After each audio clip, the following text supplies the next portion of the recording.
Steph, and I want to share with you our movement of the month, which is a squat.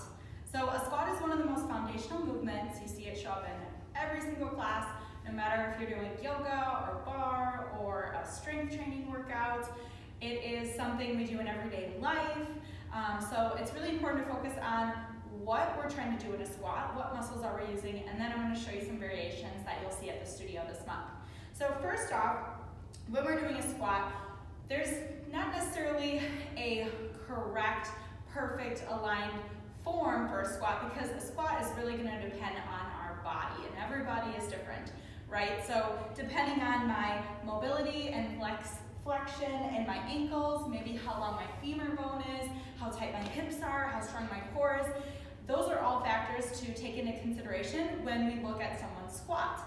So, main things we want to think about, one is foundation. So where are my feet in a squat position?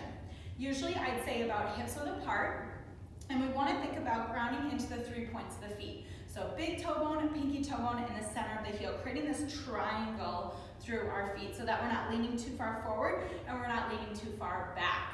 Now, some people might feel more comfortable with their toes slightly turned out, and that's okay. So as long as we're not turning in or collapsing in that spot, we might need to turn the toes out a little bit if we have maybe wider hips or we have something going on with our knees, whatever feels most comfortable for you. As long as we're not completely rotated out and not super wide, because that would be a sumo squat. Regular squat position would be about hips width apart, maybe feet slightly rotated outward. From there, when we're moving through the squat, how far do we go down? Well, it depends. Maybe we're doing a full range of motion squat where we're coming all the way down to the ground, more like a squatter's pose.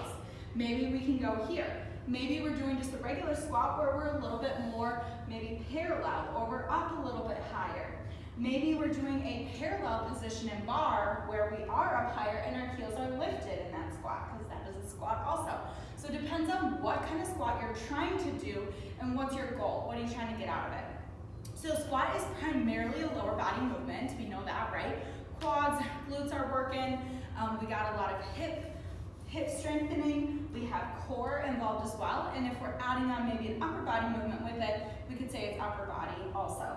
So we want to make sure that when we go down into that squat though, that we can breathe at the bottom, right? So that we're not leaning too far forward, or that we're maybe too far forward into the knees or back. So finding a more neutral position here, no matter where we're trying to be in our squat, we want to make sure that we're not falling forward or back, okay? We're feeling balanced between our feet, our foundation. That creates the balance, and then it goes all the way up the rest of our body.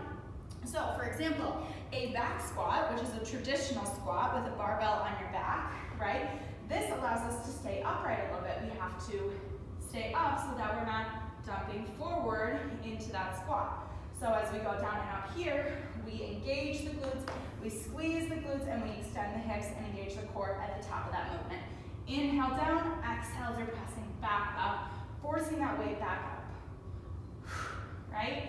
So here's our traditional squat. Now, traditional squat, back squat is gonna be tough to do in a group setting. Obviously, we don't have barbells for everyone, and it might also be more beneficial to do a front squat or some sort of weighted squat in the front if you have a shoulder injury. I know for me personally, being here can be really hard on my shoulder. So let's say I'm using a torpedo instead, or a kettlebell, holding that weight, inhaling down, exhaling up. So it's just a different center of weight, whether the weight's in front or the weight's on the back. Now, some variations of squats. Maybe we're doing more of a sumo squat. So toes pointed out, so our second position in bar classes. Maybe we're doing more of a single leg squat or a pistol squat, going down and up. Maybe we're doing a squat offset, right? With just one weight on one side, or we could add that overhead press.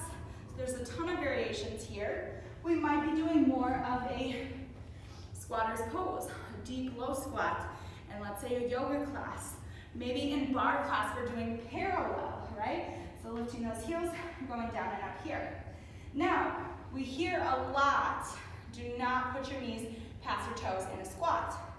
Well, look what my knees are doing here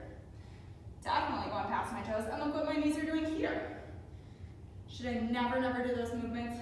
Absolutely not. What it's gonna depend on is how your body feels, your knees, your joints, right? If it doesn't feel good on your knee joints, then maybe you don't wanna be pressing here. Maybe you need to sit back into a squat versus doing a traditional parallel pose in bar class. Maybe you don't need to go all the way down. Maybe this is as far as you need to go into your squat versus coming all the way down here.